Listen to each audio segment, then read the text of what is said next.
За тэгээд өнөөдрийн хувьд бол миний би дөнгөж сая одоо энэ авилгатай тэмцэх газарт бол одоо холбогдох баримтын хамтаар өөрийн нэр дээр бол одоо гомдол хүсэлт сая гаргалаа. За энд одоо ерөнхийдөө бол Архангай аймгийн засаг даргаар өнгөрсөн оны 8 сарын 30-ны өдөр томилогдсон одоо жил гаруй одоо ажиллаж байгаа Архангай аймгийн засаг дарга Монгол Улсын харьцаг Мишкагийн Бачаргал гэдэг хүний одоо энэ хугацаанд хийж хэрэгжүүлсэн одоо хууль бус албаа үйлдлийн талаар бол одоо баримтаагаар хүргэсэн байгаа. За эндээс та бүхнийхээ бас өнөөдрийн бас цаг завыг хүндэтгэхэд би бас товчхон нэг хоёр одоо сэдвийн хүрээнд тодорхой бас мэдээллийг бас та бүхэнд хүргэе. За нэгдүгээрт нь бол Архангай аймагт ашигт малтмлын одоо лицензийг одоо хууль бусаар олгодог. Ашигт малтмлын лицензийг олгохдоо тодорхой аж ахуйн нэгж иргэнд бол одоо давуу байдал олгох замаар бол одоо олгодог одоо ийм жишг бол одоо Архангай аймагт тогтоод энэ бол одоо нутагших юм байдал руу орж байгаа. Учир нь юу гэхээр 2016-аас 2020 онд бол одоо Архангай аймагт бас Цэнгэр сумын орхондох одоо алтны уурхайн одоо лицензийг тухайн үеийн одоо удирдлагууд бол одоо бас хууль зөрчин хуурамч тогтоол үлдэх замаар олгосон явдал нь одоо шүүхийн хяналтын байгууллагаар явж тухайн үед хил мэдээллүүдээр асар их явж байсныг та бүхэн бол сайн санаж байгаа. За тэгвэл энэ явдал бол одоо Архангай аймагт бас яг энэ Бачаргал гэдэг даргын үед бол одоо дахин давтагдж байна. Энэ юу гэхээр Архангай аймгийн одоо Захир сум гэдэг одоо хоёр одоо тийм ээ Гисэр ламын гэсэн одоо тийм сайхан шүтэн бүхий одоо энэ суманд бол одоо 365 гектар талбайг Nobile Energy гэх компанид хууль зөрчин одоо олгосон. Өөрөөр хэлбэл тэр 16-аас 20 онд олгосон ерөнхий арга барилаар яг адилхан юм нөхцлөөр бол одоо олгосон тухай асуудлыг би өнөөдөр бас энд онцлон дурдмаар байна. За энэ яв болсон юм бэхээр 2021 оны 11-р сарын 8-ны өдөр Эргэн мөнх жаргалын чимэд дөрж гэх хүний нэр дээр Nobile Energy гэдэг 2015 онд одоо байгуулагдсан компани шилжин очсон байт.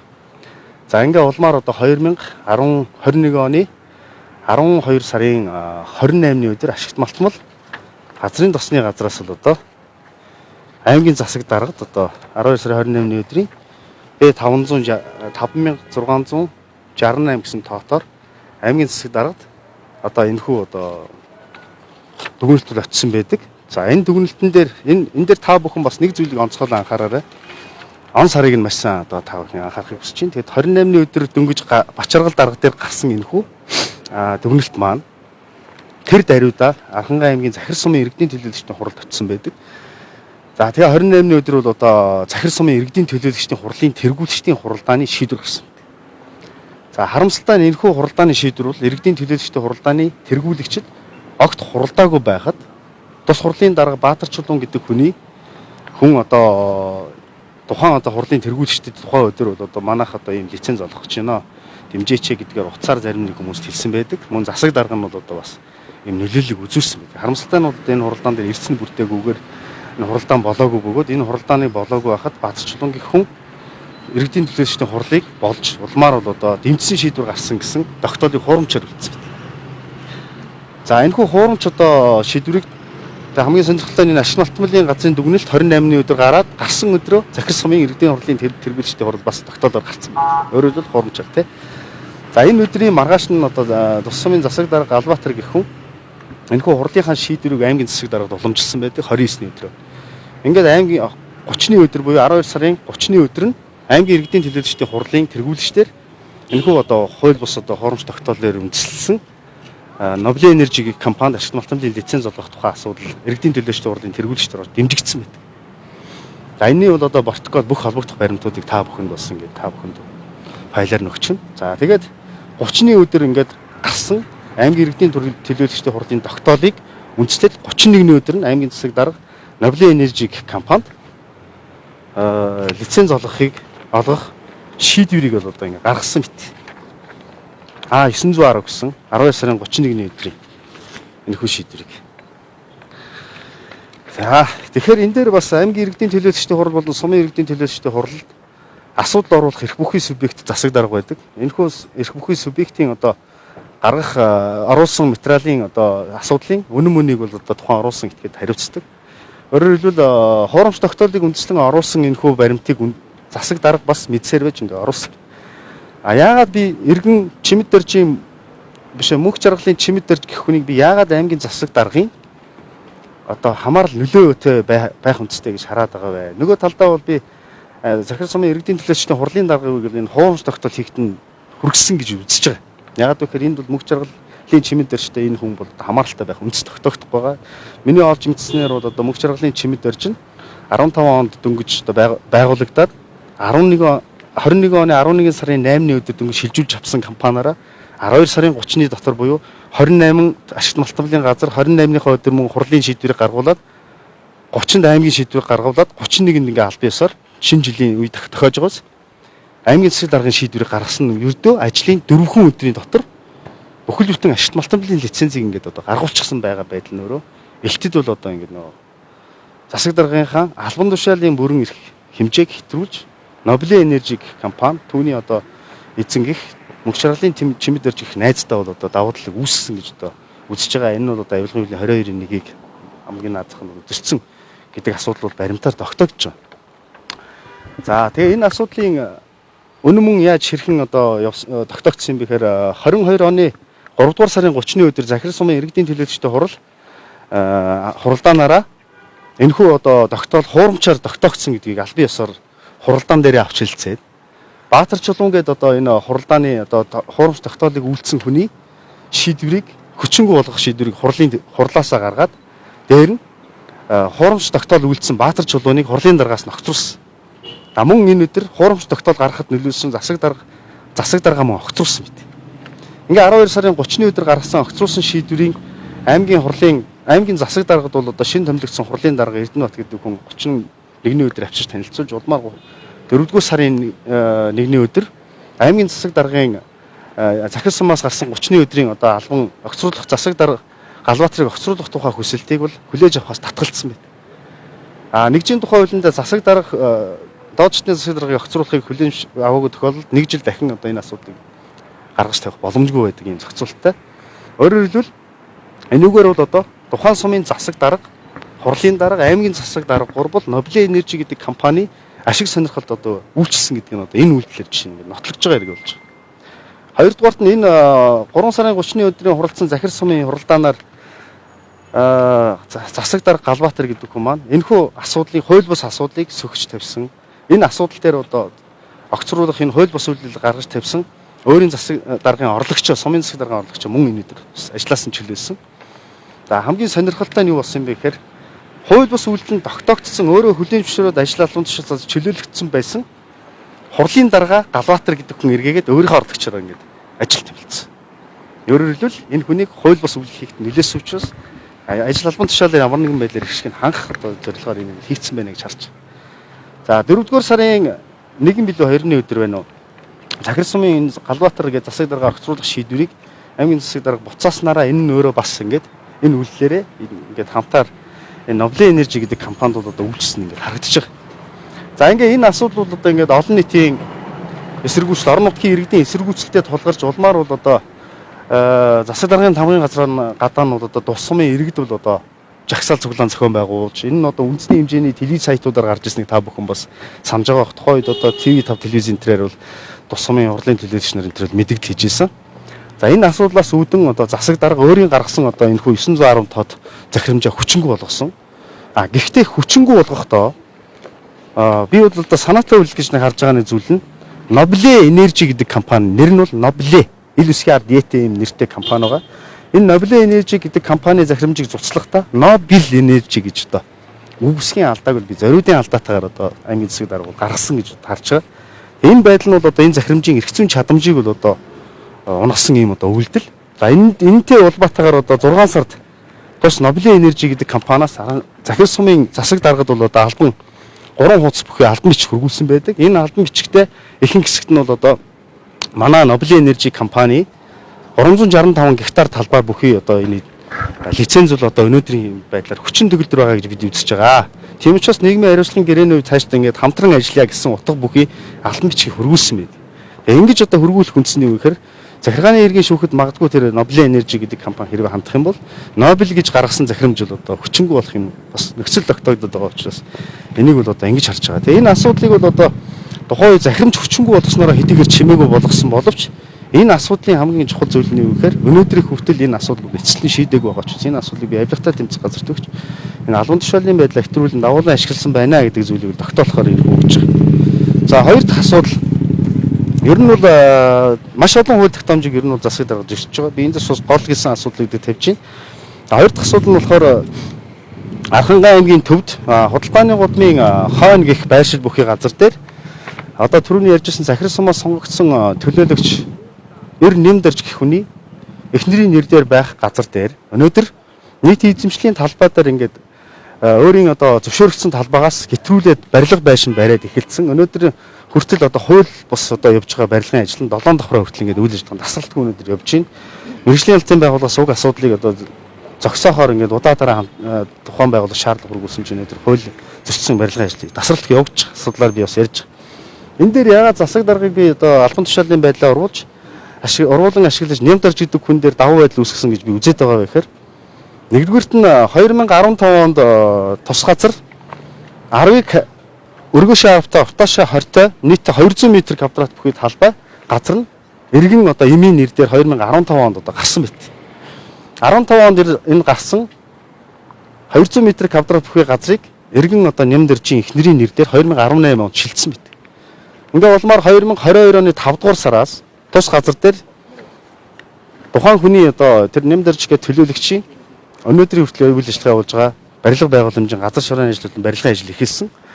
Эхлэхдээ уртаашаа 24 м, өргөөшөө 18 м буюу өргөөшөө одоо 10 м-аас 8 м-аар илүүгээр уртаашаа 20-аас 24 м гээд 4 м-аар илүүгээр ингээд нийт эзэмшлийн талбай руу оруулаад одоо энэхүү барилга байгууламжийн бариад эхэлчихсэн. За нэгэнт одоо энэ байдал үүсэхээр яадаг вэ гэхээр Монгол Улсын барилгын хууль тогтоомжийн хүрээнд газрын тухай хууль тогтоомжийн хүрээнд энэ эхнээсээ хууль зөрчил явуулсан гэсэн. Өөрөөр хэлбэл газрын асуудал нь бүрэн шийдэгдсэн газар дээр барилга байгууламж барих улаан шугам түүнийг эхлүүлэх зөвшөөрлийг мэргэжлийн байгууллага олгодог гэсэн. Гэтэл эхнээсээ энэ хууль газрын асуудал нийтийн талбай руу ороод явцсан учраас хууль зөрчил явуулсан учраас энэ байгууллага өнөөдрийн хүртэл Архангай аймгийн газрын харилцаа барилга хот байгуулалтын газар мэргэжлийн албан байгууллагад албан ёсоор бол одоо барилга эхлүүлэх зөвшөөрлөө аваагүй зураг экспертизээр орж батлагдсан зүйлсээ бол албан ёсоор өгөөгүйгээр ингээд хууль бусаар өнөөдөр барилгын байгууламжийн ажил явж байгаа. За нэгэнт хууль бусаар явчихсан байгаа асуудал дээр яагаад Бачаргал гэдэг хүнийг би нямдарч гэдэг хүнд давуу байдал үүсгэж байна гэж үзээд байгаа гэхээр 200 м квадратта тааруулаад барьсан бол энэ бол одоо бас юм ярихгүй байж болно те. Гэтэл нийт эзэмшлийн талбай руу орсон юм дээр 2022 оны 6 дугаар сарын 6-нд болсон аймгийн иргэдийн төлөөлөгчдийн хуралдаанаар газар зохион байгуулалтын төлөвлөгөөнд нэмэлт оруулах гэдэг заалтын хүрээнд тухайн иргэн нэмдэрчин 200 м квадратын үлдсэн зай болох те. Одоо энэ дээр байгаа Архангай аймгийн газрын албаны сайт дээр бол одоо энэ зураг байж байгаа. Энэ үлдсэн энэ ПОС шиг хэлбэрийн энэ үлдсэн энэ хэсэг иргэн нэмдэрчин төлөөлөгч нэмдэрчин 200 м квадрат барилга. Энд үлдсэн 417 м квадрат талбайг газар зохион байгуулалтын нэмэлт өөрчлөлтөөр оруулсан. Эхэлж оруулахдаа энийг төсөл сонгон шалгаруулалтын гэдгээр орсон. Гэхдээ энийг бол тухайн үеийн төлөөлөгч нар энэ бол иргэн зориулагч өгж байгаа нэрний одоо ашигын төлөө үйл ажиллагаанд тохирохгүй учраас дуудлага худалдаагаар оруулах хэрэгтэй гэдэг шаардлага болсон учраас дуудлага худалдаагаар оруулаад газар зохион байгуулалтын нэмэлт өөрчлөлтөөр энэ бол одоо газрын албаны сайт дээрээс та бүхэн татаад авчихад бэлэн ингээд байгаа шүү. Ингээд 417 м квадратыг 22 оны 6 сарын 6-ны өдрийн 12 дугаар тоо тогтоолын 2 дугаар хавсалтаар ингээд баталсан байт. Ингээ 200 м дээр энэ 417-г нэмээд ингээд үндсэндээ 617 м квадрат газрыг нямдарч гэдэг хүнд одоо ингээд шийдвэрлэхээр өөрөөр хэлбэл хууль зөрчсөн үйлийг нь ийм замаар нийцүүлэх юм албан тушаалын байдлаа давуу байдал нямдарч гэдэг хүнд олгож байгаа энэ үйл энэ дээр харагдаж байгаа гэсэн. За энэ дээр одоо дараагийн одоо бас ахаа дараагийн ностой асуудал үүсчихсэн юу гэхээр уг дуудлага худалдаа батлагдсан энэ хурлаар батлагдсан төлөвлөгөөний дагуу уг дуудлага худалдаа анх 2022 оны 7 дугаар сарын 28-ны өдөр эхний дуудлага худалдаа зохион байгуулагдсан байдаг. За эхний дуудлага худалдаа зохион байгуулагдахад Архангай аймгийн Эрдэнэ улан сумын иргэн Ванчгийн Цэвэн Одов гэдэг хүн Цэвэн Одов гэдэг хүн 11 хүн уг дуудлага худалдаанд орсноос 155 сая 702 мянган төгрөгнөөр хамгийн өндөр үнийг дууцсан байт. За Цэвэн Одовын дараагаар 155 сая 202 мянган төгрөгөөр дараагийн үнд дууцсан. Өөрөөр хэлбэл хоёр дахь хүн эхний үнээс 500 мянган төгрөгөөр бага үнийн саналыг бол одоо гаргасан байдаг. За ингээ энэ дээр үндэслээд аймгийн газрын албанаас одоо мэрэгчлэн Цэвэн Одов руу 28-ны өдөр холбогдсон байдаг. Ингээд 8 сарын 1-ний өдөр бол одоо гэрээгээ ихээр Цэвэн Одовыг очиход энэ бол одоо хоёр ялагчтай болсон. гэсэн чиглэлээр аймгийн засаг дарга бол одоо энийг ингээд цуцлах гэсэн шийдвэр өгсөн. Гэсэн утга бүхий тайлбарыг тавиад гэрээ хийхгүй гэж хэлсэн байт. За энэ байдал үүсээд эрэнгүүт цэгийн өдөв яасан бэ гэхээр мэрэгжлийн алтын байгууллагад хандсан. Мөн дээр нь Mongolia одоо тий сайтын одоо энэ холбогдох энэ газар руу холбогдсон. Тэгээ одоо энэ дуудлага хулгайнд би нэгээр гарчаад байхад миний гэрээ хийхгүй байна. Энэ ямар учиртай танаа сайтаас болов гэтэл манай зүгээс энэ програмын асуудал дээр бол алдаа гараагүй. Таныг шалгаж үзэхэд бол та өнөөдрийн байдлаар ялагчаараа байна. Тийм учраас та бол одоо энийг шүүх хяналтын байгууллагаар шийдүүлээ гэдэг ийм хариу өгсөн байд. Ингээд 8 сарын 28-ны өдөр буюу одоо за 8 сарын хэднэр би сайн санахгүй байна. Бас энэ газрын албаны дуудлага худалдааны сайт руу та бүхэн их сурвалжийн ингээ ороо харчаад энэ дээр хоёр дахь одоо дуудлага худалдааг инхүү одоо зарласан байдаг. Ингээ хоёр дахь дуудлага худалдааг зарласан учраас Иргэн цэгийн өдөв 8 сарын 28-ны өдөр Архангай аймгийн шүүгт хандсан хоёр нэхэмжлэг гаргасан. Нэгдүгээрт нь 9 сарын 2-нд болох дуудлага хоёр дахь дуудлага худалдааг хойшлуулж өгөхийг, хоёрдугаарт өөрийнхөө зөрчигдсөн эрхийг хангуулах гэсэн хоёр одоо иргэний нэхэмжлэгийг гаргасан. Гэхдээ харамсалтай нь бол цаг хугацааны нөхцлөөс шалтгаалсан байх шиг үзэж байгаа. Ингээд хоёр дахь одоо дуудлага худалдаа болсон. Ингээд энэ дээр бол одоо оролцсон хүмүүс 14 оролцоод энэ хоёр дахь удаагийн дуудлага худалдаа өнөөдрийн байдлаар ингээд явчихсан. Гэрээ контрактын асуудал ямар төвшөнд яваг мэдэхгүй байна. Ингээд энэ дээр бас юу харагдж байгаа вэ гэхээр газрын тухай хууль тогтоомжоор дуудлага худалдаанд одоо 500 мянган төгрөг бүхэл 50 мөнгөөр ч магадгүй илүү дуудахад нэгээр гарсан ялагч бол гэрээ байгуулж эрхээ хангуулах одоо юм эрхтэй. Гэтэл аймгийн засаг дарга энэхүү одоо иргэний эрхийг бүдүүлгээр одоо шууд зөрчиж ахин одоо иргэдийн урлын төлөвлөгч нямдарж гэдэг хүн даваа байдал үүсгэж эхний дуудлага худалдааг ингэ зориудаар цуцалж улмаар хүчингүй болгоод дараагийн хоёр дахь дуудлага худалдааг ингэ хийсэн. Энэ нь одоо шүүхийн маргаантай байгаа энэ асуудал нь өнөөдрийн түвшинд ингэ хүрсэн. Хоёрдугаарт одоо энэ барилгын хууль тогтоомж бүх зүйлийг ингэ зөрчилсөн байгаа энэ асуудал бол одоо энэ дээр маш тодорхой харагдаж байгаа. Төрийн хэмнэлтийн хуулийн хүрээнд зөрчиж байгаа асуудал байна. Төрийн хэмнэлтийн хуулийн хүрээнд зөрчиж байгаа асуудал бий. За төрийн хэмнэлтийн хуулийн тодорхой заалтуудыг та бүхэн ерөнхийдөө мэдж байгаа. За би энэ дээр аль хэмнэх хэрэгтэй аа шүү дээ тийм ээ. Тий, төрийн хэмнэлтийн хууль бол 2022 оны 4-р сарын 28-ны илүү 29-ний өдөр одоо батлагдсан. Батлагдсан өдрөөс одоо хүчин төгөлдөр одоо үйлчлэх ийм заалт бүхэн хууль байна. За төрийн хэмнэлтийн хуулийг одоо зөрчсөн тухай баримт бол надад энд байж байгаа. За төрийн хэмнэлтийн хуулийн хууль зөрчигчдөд хуулийг одоо жишээ нь одоо та бүхэн санаж байгаа. Нийслэл, аймаг, сум дүүрэг зөвлөгтэй аль төрийн өмчт компаниуд одоо зөвлөгтэй байхыг хоригдсан энэ заалтаар. Энэ хоригдсан заалт нь бол одоо 5 дугаар зүйлийн 5-3-т байгаа. 5-ын 4-т 5-ын 3-т байгаа тий. Агентлагийн дарга одоо аймгийн засаг дарга бол жишээ нь нэгээс илүү орлогчтой байж болохгүй гэсэн. Манай аймгийн засаг дарга 2 орлогчтой байсан тийм ээ. За мөн 2 зөвлөгтэй байсан. Тэгэхээр 2 зөвлөх 2 орлогчийнхаа нэгийг 2 зөвлөгтэй энэ хуулийн дагуу чөлөөлөх хүчтэй. За хоёрдугаарт нь 5-ын 4-т одоо нэг юм заалт байгаа. Энэ хууль заалсыг зөрчиж орлогч дарга зөвлөгийн чиг үүргийг ижил ирэх үүрэг бүхий өөр нэршилтэй албан тушаал орондоо бий болгох. Түүнд аливаа албан тушаалны томлох, орондоо хэвээр хадгалахыг хориглоно гэсэн заалт. Гэтэл аймгийн засаг дарга маань 4 сарын 29-ний өдөр 2 одоо зөвлөхөө одоо чөлөөсөн боловч аймгийн засаг даргын тамгын газрынхаа мэдээлж шилжүүлээд улмаар засаг даргын тамгын газрын дарга нь нийтлэг үйлчилгээний газрын бүтэц оронтойг батлахдаа засаг даргын ахлах зөвлөх зэрэг албан тушаалыг хэвээр одоо ингэ батлаад явчихсан. Өөрөөр хэлбэл түрүүний дээр хоригдсон заалтыг ингээд зөрчсөн энэ баримт юм ингээд байж байгаа. Орлогчийн тухайд бол сүүлд 8 сард чөлөөсөн байгаа нэг орлогчоо.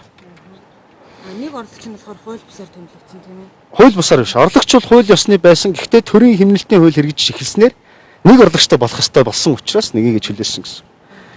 За тэгээ энэ хуулийн хариуцлагын санкц бол нэг хоёрхан заалттай. Энэ 21-р зүйлийн 1, 2 гэдэг заалтаар. За 21-р зүйлийн 1 дээр бол одоо сахилга бат алдсан хэмнэлтийн гормыг одоо мөрдөж ажиллаагүй аливаа дэсвийн захирагчийг бол ажлаас халах хүндэслэл болно гэдэг заалттай. Өөрөөр хэлбэл засаг дарга, за мөн одоо засаг даргын шийдвэрийг үндэслэн тамгын дарга бол өөрөө бас дэсвийн захирагч байдаг. Тэгэхээр энэ хоёр хүн дээр бол ажлаас чөлөөлөх асуудал одоо яригдах юм хэрэгцээ нөхцөл үүссэн гэсэн. Хоёрдугаарт нь хэрвээ энэ нь гэмт хэргийн шинжтэй бол холбогдох хуулиар нь шийднэ гэсэн байна.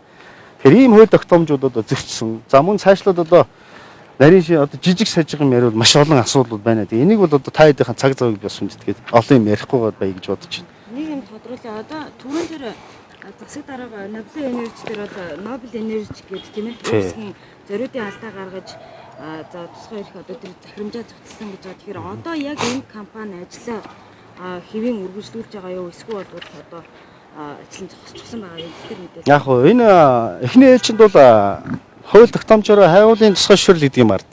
Тэгээ хайгуулын тусгай шүрэл гэдэг юм эхлэж гарсан гэсэн үг. Хайгуулын тусгай шүрэл гарсантай зэрэгцээд тус компани үйл ажиллагаа эхлээд хайгуулын зөвшөөрөл хайгуул нь тогтоогдоод ингээ хайгуулын үйл явц нь босны дараагаар дараагийн хүсэлтээ өгөөд ашиглалтын зөвшөөрөл гэдэг юм гардаг юм очиртай. Тэгээ одоогийн байдлаар бол одоо нэгэн шийдвэр нь цуслагдсан учраас энэ компани бол одоо ашиглалтын зөвшөөрөл аваагүй байгаа. Гэхдээ миний одоо түрүүний хэлсэнчлэн нөгөө нэг захир суманд очсон. За би нэг энэ Nobel Energy гэдэг компани 22 оны 5 сарын 2-ны өдөр байгааз энэ. Тэгээ ингээ захир сумын засаг дарга Галбаатар танаа энэ дээр төгөөмөл дархтаа эрчим малтмын тухай хуулийн дагуу зөвшөөрлийг эзэмшиж байгаа билээ гэж байгаа зэнд. Энэ одоо энэ дээр ингээд энэ байна. Уг нь бол энэ бол цуслагдсан. Тэгэхээр энэ компани өсгийн алдаатай учраас энэ компани өөрөө энэ манай захирамж шийдвэрүүд өнөөдөр лицензуул хууль ёсны өрөөнд бидний эзэмшил байгаа гэдэг юмдаа юм ихтгэл төгс байгаа байдлаар 5 сарын 2-нд буюу одоо уг шийдвэр гарснаас сарын дараагаар одоо туслагснаас хойш одоо сар орчмын дараагаар захир суманд очсон байна гэсэн үг байхгүй. Тэгэхээр засаг дарга захирамжаа цуцлахтаа Нобелгээд бичсэн байдаг. За энэ дээр үг үсгийн алдаа гарсан байгаад энийг тэр даруй нь одоо Нобелээ гээд засах боломжгүй байсан. Засах боломжтой байсан. Тухайн үед миний би одоо аймгийн 5 газрын коридорт одоо хууль эрх зүйн хэлтсийн даргатаа таарахтаа та нар үг үсгийн алдаатай хийжээ. Энэ бол одоо шийдвэрт нөлөөлнө шүү гэдэг сануулгыг өгсөн. Гэхдээ энийг одоо мэдсээр засах боломж тэдэнд байсан. Гэхдээ хүсэл зориг бол байгаагүй мó л гэж харж байгаа. Та иргэдийн уралд айл намаас сонгов. Тийм бас чухал асуудал байна. Миний хувьд бол Архангай аймгийн Эрдэнэ улс сумын 2 дугаар тойрогт ардчилсан намаас одоо ирэх хүрж байгаа энэ Бочоргол гэдэг засаг даргын ирэх хүрж байгаа намаас сонгогдсон одоо юм төлөөлөгч байгаа. Тэгээд төлөөлөгч хүн олон нийтийн одоо эрх ашигыг хамгаалахаар гарч ирж байгаа хүмүүс бол намын одоо нэр намын одоо гэдэг эрх ашигын нэг тавих уу сонгосон иргэд олон түмнийхээ эрх ашигыг нэг тавих уу гэдэг асуудал хувь хүнийх нь асуудал. Миний хувьд бол яг өнөөдөр бол одоо намынхаа гэдэг асуудлаас улдаар Архангай аймагт ингээд дунд чатандаа ингээд ашигт малтмлын лиценз нь газар зохион байгуулалтын асуудал гэх мэтчлийн шат болгоны асуудлууд хэн нэгэн намын нэр халахвчилсан цөөнхийн эрх ашгаар ингээд явдаг байдлыг бол одоо би ингээд буруу гэж үзэж байгаа. Хоёрдугаар түрүүн газрын асуудал дээр ярьлаа. Нямдарж гэдэг хүн зориулж 417 м квадратыг ингээд хууль зөрчин дахин зөрчиж ингэж олгоод байгаа ярнэ. Эрдэнэ болгончуудад өнөөдөр 2020-д газрын асуудал өнөөдөр 2-3 жил шийдэгдээгүй шахуу баг ингэ явж байгаа. Тэгэхээр энэ бол одоо яаж ч утсан эрх мэдэлтэй хүмүүст одоо эрх ашиг үйлчилдэг тэр дундаа бүр хотын зэрэглэлийн бүсэд ингээд бүр хууль зөрчин гэдэг тэр эрх ашиг хангуулагдаад байдаг. Эргэн хүнд өргөдөл нь ингээд яваад овоороод байгаа хэрнээ шийдэгдэхгүй байгаа байдал дээр бол би энэ дээр хатуу зогссон гэсэн бодолтой байна. За хоёрдугаар энэ хүн бол томилогдоод өнөөдөр 1 жил гарсан болж байна. Архангай аймагт одоо 1 жилийнхаа сая хугацаанд хийж хэрэгжүүлсэн ажлынхаа тайлан одоо нийт архангайчууд тавиагүй. За миний та бүхэн Отгонбат Хадбаатар гэсэн латинаар англиар бичсэн одоо Facebook хаяг руу ороод хараарай. Энэ дээр бол би аймгийн засаг даргынхаа 1 жил хийж хэрэгжүүлсэн ажлыг өөрөө мэдэх хүрээнд бол ингээд тавьсан байгаа. Энэ дээр бол одоо сайн сайхан ажил магтах ёстой зүйлийн хүнд хийсэн байвал тавья гэдэг би хөгжлийн бодлогын хэлтсийн дараагаас мөртөл саналыг авсан. Тэгээд хийх ажил байгаагүй яалтаа юлээ байхгүй өөр нэмхэн маалгаа гэсэн учраас би тавьсан байгаа. Тэгэхээр тэндээс та бүхэн бас энэ хүний яг юу ихсэн асуудлыг бас ингээд та бүхэн харчих боломжтой. За хоёрдугаарт нь түрүү хэлсэн 2016-аас 20 онд одоо хийгдчихсэн Монгол Ардын намын тухайн үеийн эрх хөргөчдийн хууль бус хийжсэн бүх ажил бол Архангай аймагт ингээд нутагшлах ажлыг энэ хүн үргэлжлүүлээд байна. Гуравдугаарт нь Архангай аймагт өнөөдрийн хүртэл сөрөг хүчний дуу хоолой одоо гарч ирэхгүй. Монгол Ардын намын Архангай аймгийн намын орооны дарга бүлгийн дарга хийдэг. Энэ хүн бол одоо өнөөдөр бас энэ хууль бус үйлдлийн талаар бол одоо албан ёсоор бас заавал сөрөг хүчнийхээ үргийг гүйцэтгэхээсээ энийг бол ард түмэн сонгогч олон нийт ч юм уу та бүхнийг бас харж байгаа хаа гэдэг юус энд та бүхэн эвлийн боломжийг ашиглаа хэлхийг хүсэж байна. Арангай иргэдийн уралд Монгол Ардын намаас хэдэн төлөвч байдаг? Монгол Ардын намаас 19, ардчилсан намаас 20 байдгийг. Нийтдээ 39 төлөөлөгчийн нэгээр илүүгээр ардчилсан нам ирхэрж байгаа. За мөн хоёрдугаарт нь энэ нэгэнт одоо энэ боломжийг ашиглаад Монгол улсын ерөнхий сайд Архангай аймгийн засаг даргыг томилж чөлөөлөх хэрэгтэй. Монгол улсын ерөнхий сайд бол одоо энэ хууль зөрчөөд байгаа энэ засаг даргадаа хариуцлага тооцооч. Ширээ томилогдсон засгийн газрын хэрэглэхийн газрын дарга амар баясгалан та бас энэ засаг даргынхаа энэ хууль бус үйлдэл хариуцлага тооцооч. Дараа нь бас бид бүхэн бас өөрийнхөө боломжоор Архангай аймгаас сонгогдсон их хурлын 3 гишүүндээ бол одоо эдгээр асуудлуудаараа бид нар бас холбогдох өргөл номлыг хөргүүлсэн байгаа. Тэгээд түрүүч одоо үр дүн байх гэж бодож байна. Архангай аймагт одоо ойрын хугацаанд авилгатай тэмцэх газрын бас бүрэлдэхүүн ажиллаж байгаа.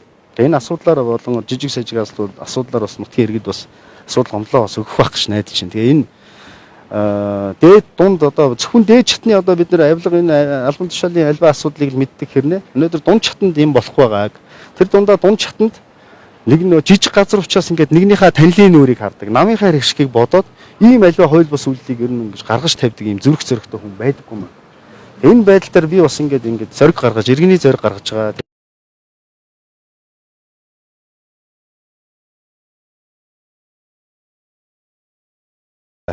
Ганцаараа одоо яг энэ асуудлын араас явж байгаа. Тэгээ та бүхэн миний хэлсэн дээр Отгонбат хаяг руу оронгууд одоо хийж исэн одоо ялангуяа сүүлийн газрын талаар би газар дээр нь ингээд лайв хийсэн байгаа.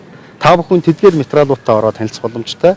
Мөн одоо түрүүний тэр Нобелийн энержитэй холбоотой асуудлыг захир сумынх нь өөрийнх нь групп руу орохоор байж байгаа. Дээр нь газар дээр нь одоо орон нутгийн AB телевиз ажилласан байгаа. Тэгээ AB телевизийн AB телевиз гэсэн Архангай бродкастинг телевиз гэсэн одоо пэйж хуудас руу та бүхэн ороод тэр нутаг газар дээр нь одоо сурвалжилсан мэдээллийг бас их сурвалжаар та бүхэн бас харж авах боломжтой. Өнгөрсөн хугацаанд яг энэ мэд удаа дараа хууль бус үйлдэл тийм ээ гаргасан засаг дарагтаа та бас яг иргэдийн төлөөлөгчийн хувьд тийм ээ одоо анхааруулах шаардлага удаа дараа өгсөн байх гэж бодож байна. Тэгэхээр яг энэ одоо хэлэх бүрт одоо засаг дарга танд ямар тайлбар, хариу тайлбар өгдөг үү? За дээрэс нь өнөөдөр яг ингээд авилгатай тэмцэх газар хандах гэж байгаагаа бас урьдчилж бас тэр хүнд сануулж тийм ээ энэ хууль бус үйлдэлүүдэд тасан зогсоохыг бас анхааруулсан байх.